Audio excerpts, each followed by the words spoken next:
There are actually very few things in life sadder than a son rising up against the father. And before I really get into this, we just want to, you know, petition the Most High for grace and mercy for the young man as well as his father. You know, may everything be calm, healed, and restored in the name of the Most High.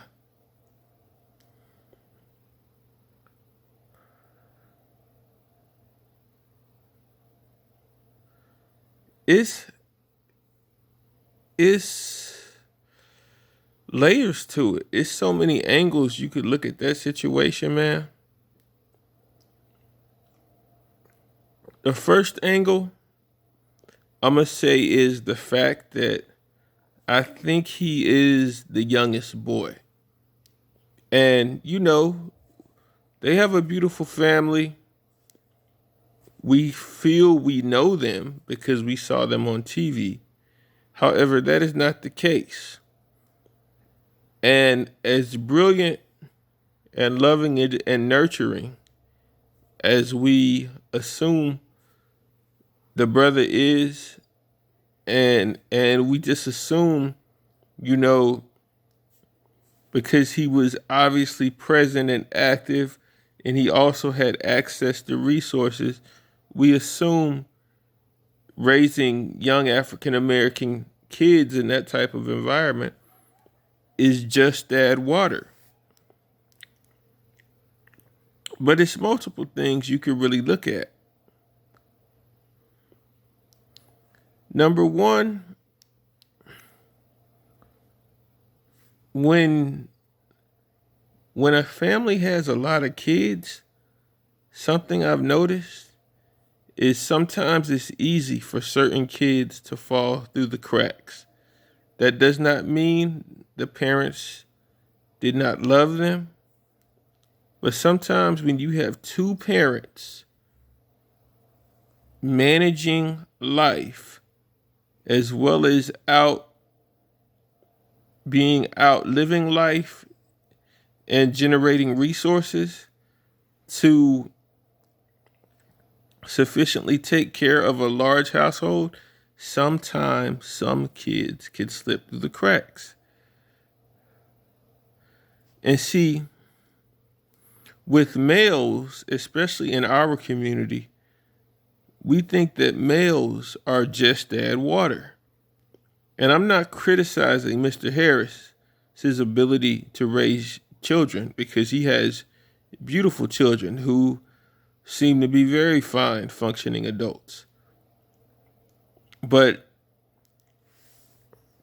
sometimes that youngest male, he may not get the nurturing and attention that them older males got because, and this is no disrespect to any younger children, but sometimes parents feel, endeared towards them older kids. And, like I said, in a big household, it's possible to kind of just add water those younger seeds. Another thing, and I'm just going to keep it real. T.I. T.I. Okay, I wasn't even going to go here, but I'm going to go ahead and go here. You may not believe in the Bible. I may not believe in all of the Bible, but the Bible has impacted us all. And the Bible says that the sins of the father will impact a child all the way down to 3 and 4 generations. So what am I getting at here? What I'm saying, as I once heard G. Craig Lewis say, the sins that you play with, your children will major in. And, a lot of people are talking about epigenetics these days, generational curses. It's all the same thing. So what am I saying? Whether it was a mystique or whether there was authenticity to, some of the things Mr. Harris has portrayed, sometimes your male seed will want to emulate that. Now, let me go even deeper with it. The so-called Negro was disconnected from his heritage. And even though we have worked our best to have families, community, and institutions in this North American Babylonian wilderness, in this land of opportunity, however you view it,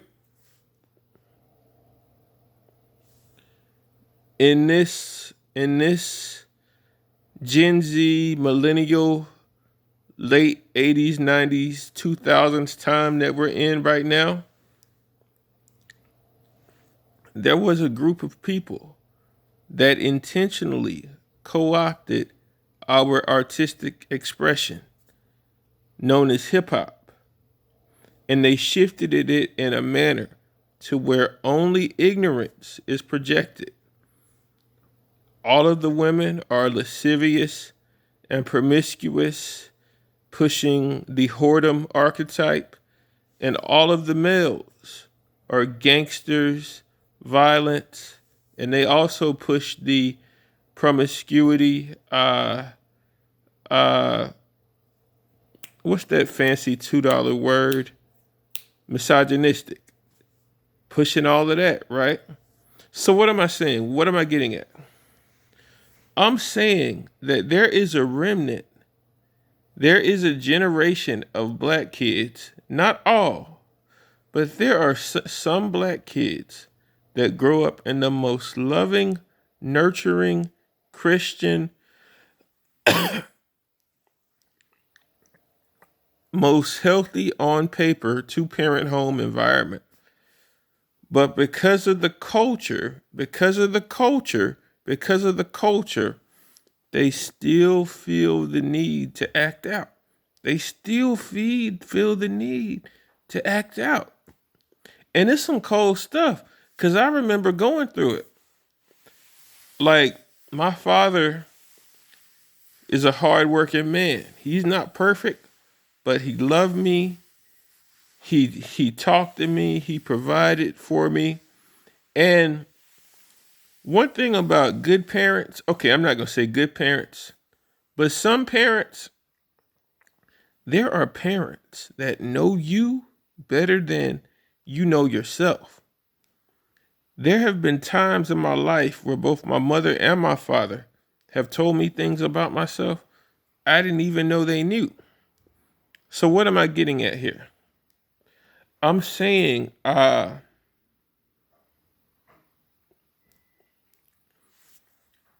T.I.